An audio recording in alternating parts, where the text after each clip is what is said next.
नदिया धीरे बहो, कौन सुनेगा तेरी आह नदिया धीरे बहो। नमस्कार, मैं हूं RRD उपाध्याय और आप देख रहे हैं एवरेस्ट 24। हमारे साथ है पर्यावरण संरक्षक संजय राणा जी और सोशल वर्कर श्री रमेश जी और आदरणीय कृष्ण सिंह वर्मा जी। जो सभ्यता नदियां हैं, जो पर्यावरण को बचाने का एक मुहिम लेके चले हैं, नदियां नष्ट हो रही है। जब नदियां नष्ट होती है तो सभ्यता नष्ट होती है। आज स्वतंत्रता के बाद में बहुत सारी नदियों का अस्तित्व जो समाप्त हो चुका है, उसको बचाने की एक मुहिम, सभ्यता को बचाने की मुहिम, मानवता को बचाने की मुहिम और जीवन को बचाने की मुहिम जिस प्रकार समाज सेवी जो कर रहे हैं, आओ बात करते हैं उनसे और जानते हैं। जिस प्रकार से नदियाँ का अस्तित्व नष्ट हो रहा है, जिस प्रकार मानव विकास के नाम पर प्रकृति के साथ अनावश्यक छेड़छाड़ कर रहा है, ऐसी स्थिति में उसको बचाने का कौन सा ऐसा सरल रास्ता है जिसको आसानी से लोग फॉलो कर सकते हैं, उसे मोटिवेट किया जा सकता है? आपका क्या कहना है इसमें? उपाध्याय जी, हमें वापस उसी संस्कृति पे जाना पड़ेगा। हमें शुभ लाभ की तरफ जाना पड़ेगा। अब इसमें प्रश्न आता है, शुभ लाभ क्या है? हमारी जो पहली वाली पीढ़ी थी वो हर काम में शुभ और लाभ ढूंढती थी।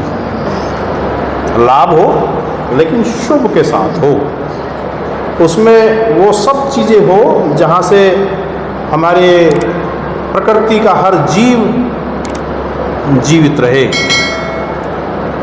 लेकिन जैसे जैसे हम अध्यात्म से भौतिकवाद की तरफ चले, हमने शुभ को छोड़ा, लाभ पे आए। वहाँ तक भी ठीक था, लेकिन अब तो हमने शुभ और लाभ को छोड़ के लोभ पे चले गए। ये लोभ को कम करना पड़ेगा। यानी कि आपका कहने का अभिप्राय है कि जो विकास की जो परिभाषा है उसे बदलना होगा। विकास की परिभाषा नहीं उपाध्याय जी, हमें अपनी मानसिकता बदलनी पड़ेगी। और मानसिकता क्या? जब भी आप किसी चीज़ का व्यापार, तो एक अलग चीज़ है, जब उसका धंधा बना देते हैं उसको। अब आपके सामने एक नया उदाहरण देता हूँ। आपने भी सुना होगा कि मोटे अनाज के लिए हमारी व्यवस्थाएं बहुत प्रसारित कर रही हैं। मोटा अनाज उगाओ, मोटा अनाज खाओ। उसकी सत्यता क्या है? उसकी सत्यता ये है कि हमने इस भारत देश में, जहाँ हम जल को देवता कहते हों, वहाँ 1 लाख करोड़ का व्यापार है पानी का। पानी तो हमने सारा बेच दिया। अब पानी तो हमारे पास है नहीं, तो पेट कहाँ से भरेंगे? मोटे अनाज की ओर चलो। आप चना ले लीजिए, आप मक्का ले लीजिए, आप जितने भी बाजरा ले लीजिए, आप जो भी मोटा अनाज है वो सब बिना पानी के होता है। लेकिन कोई व्यवस्था इस बात को स्वीकार करने के लिए तैयार नहीं है कि हमने अपनी नदियाँ, अपना ग्राउंड वाटर सब हमने व्यापारियों को बेच दिया है। अब हमारे पास इतना पानी नहीं है कि हम धान और अपने चावल, अपना गेहूँ उगा सके। तो एक नई मुहिम चला दीजिए, मोटे अनाज की तरफ चलो। ठीक है, मोटा अनाज अच्छा होता है, हमारे बुजुर्गों ने मोटा अनाज ही तो खाया है, हमने भी मोटा अनाज खाया है, स्वस्थ होता है। लेकिन हमें ये स्वीकारने में क्या दिक्कत है कि हमने अपना पानी बर्बाद कर दिया। हमने किसी किनले को, किसी के फिनले को, किसी बिसलरी को पानी बेच दिया अपना। जब तो हमने उससे पैसे बना लिए। तो मैंने जो शब्द कहा आपसे कि जब किसी चीज़ को धंधा बना देते हैं आप, तो उसका सत्यानाश होता है। प्रकृति का हमने धंधा बनाया है। अच्छा सर, आध्यात्मिक दृष्टिकोण से बहुत सारे हम लोग विभिन्न मत मतांतरों को देखते हैं। बहुत सी जगह पर प्रवचन, सत्संग बहुत सारे चलते रहते हैं। हम इस्लाम की बात करें या हिंदुत्व की बात करें या पौराणिकता की बात करें, तो कहीं ना कहीं मैं समझता हूँ कि क्या अध्यात्म से भी संबंध इसका कुछ रहा है कि जो अपना जो काम है, जिस प्रकार से वो कर रहे हैं, वो कहीं ना कहीं उसमें भी कुछ त्रुटियाँ लगी है कहीं ना कहीं। अध्यात्म कहाँ बचा है? धर्म भी तो धंधा ही हो रहा है।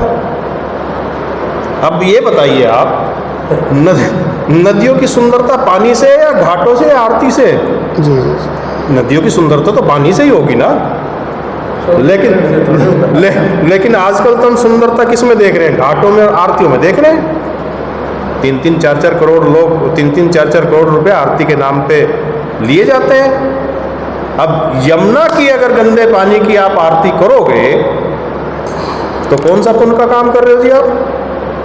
क्योंकि हमने धर्म को प्रकृति के साथ मिला के धंधा बना दिया है, पैसे कमाने का धंधा। तो प्रकृति तो नहीं छोड़ेगी। प्रकृति तो प्रेम मांगती है। और आपके सामने एक छोटा सा उदाहरण है। 2 साल पहले कोरोना काल में 2 साल पहले आदमी ने अपनी गतिविधि रोकी थी।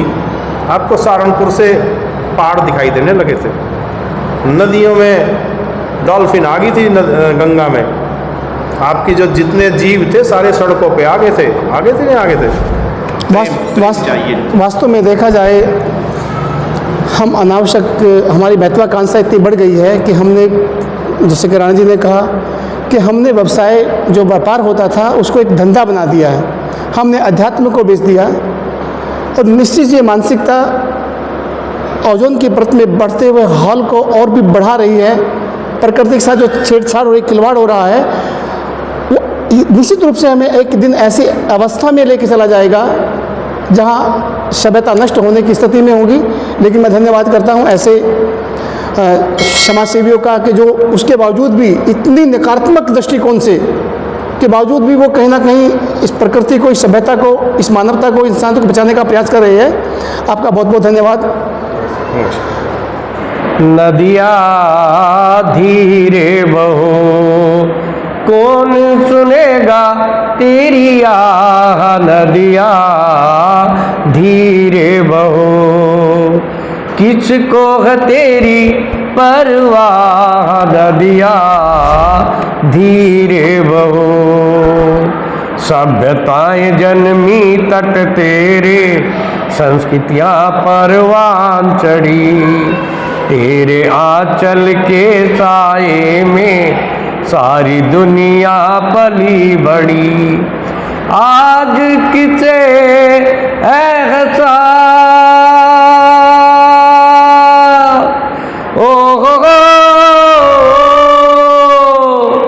आज किसे एहसास,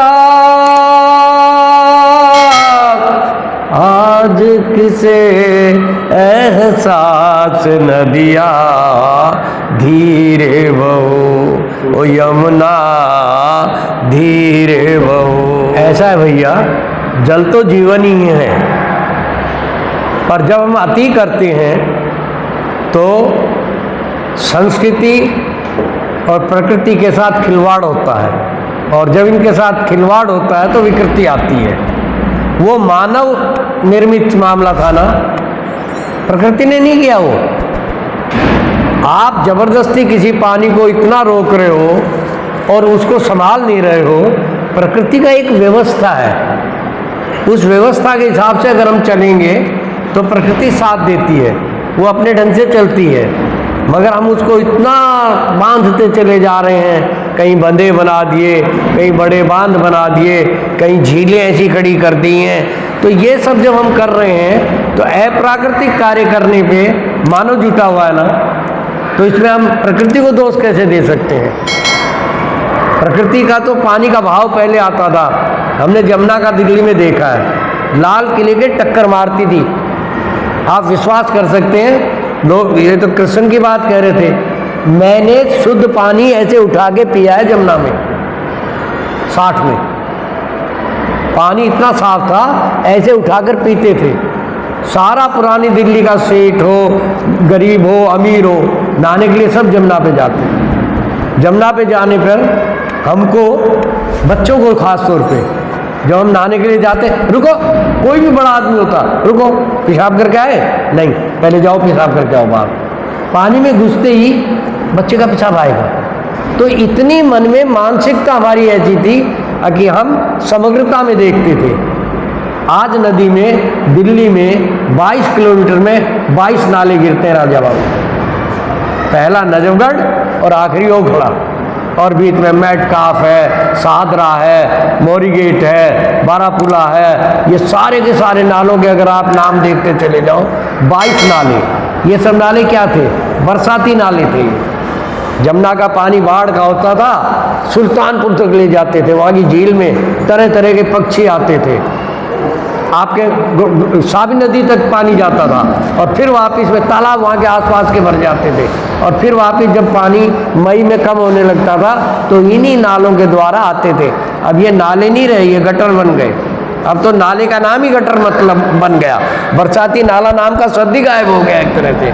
तो ये जो नाले थे ये पवित्रता का एक भाव लेते थे और जमुना को समृद्ध बनाते थे। मैं 83 साल में चल रहा हूँ। अच्छा, आपने पहले की नदी भी देखी और अब की नदी भी देख रहे हो जी। पहले के पानी में और अब के पानी में क्या फर्क होता है? हाँ बेटी, जब करीब हम 13, 14, 15 साल के थे, हमारा छपरोल क्षेत्र में घर पड़ता है और हमको बुढ़ाना वगैरह जाना पड़ता था और उसमें हमारे पास कृष्णा नदी और ये 2-3 नदियाँ पड़ती थी और हम घर से चलने के बाद गांगडोली के पास क्रॉस करते थे नदी को और हम पानी पीते थे। वो पानी इतना निर्मल होता था उन दिनों कि रास्ते में यदि कुआं मिल गया तो नहीं पिया, वहाँ उसका पानी पीते थे। बहुत साफ नीला पानी, कंच पानी, जिसको एक वास्तविक पानी कहना चाहिए, वो पानी हम लोग देखते थे। कतई इसमें न धूल न धक्कड़ कोई बात नहीं थी, न कोई नाले का पानी आ रहा था, ना लेट्रिन का पानी आ रहा था और बहुत आनंद आता था। नाव से हम पार करके आगे बुढ़ाने की तरफ चले जाते थे। आज क्या कमी देखने को मिल सकती है? कहीं फैक्ट्री की, कहीं मील की, क्या कमी हो सकती है उसके? उन दिनों बाबूजी हम देखते हैं कि इन नदियों के पास फैक्ट्री तो थी, बहुत कम, कहीं कहीं उसके उनके होने से कोई ज़्यादा फर्क नहीं पड़ा। अब इन्हीं के किनारे शुगर मिल बन गई, शामली में बहुत फैक्ट्रियाँ लग गई और इतना प्रदूषण हो गया कि अब गांव में सबके यहाँ लैट्रिन बन गई और लैट्रिन का सारा पानी नाली में बहकर सारा उसमें आने लगा। पहले ऐसा नहीं था, पहले लोग शौच करने के लिए बाहर जाते थे और बाहर ही निपटा देते थे। अब तो सारा लैट्रिन का कूड़े का पानी जितना भी है, जहरीला पानी सारा नदी में आ रहा है, नालियों के द्वारा, नालों के द्वारा सारा उसमें आ रहा है। मैं इसमें कई बार मैं गया भी हूँ भाषण देने। मैंने कहा था कि सबसे पहले नदियों में पड़ने वाले नाले उनको संशोधित करें, उनको बंद करें, तब तो जाके नदियों में कुछ स्वच्छता आ सकती है, अन्यथा नहीं। पेड़ लगाएं, इनके पास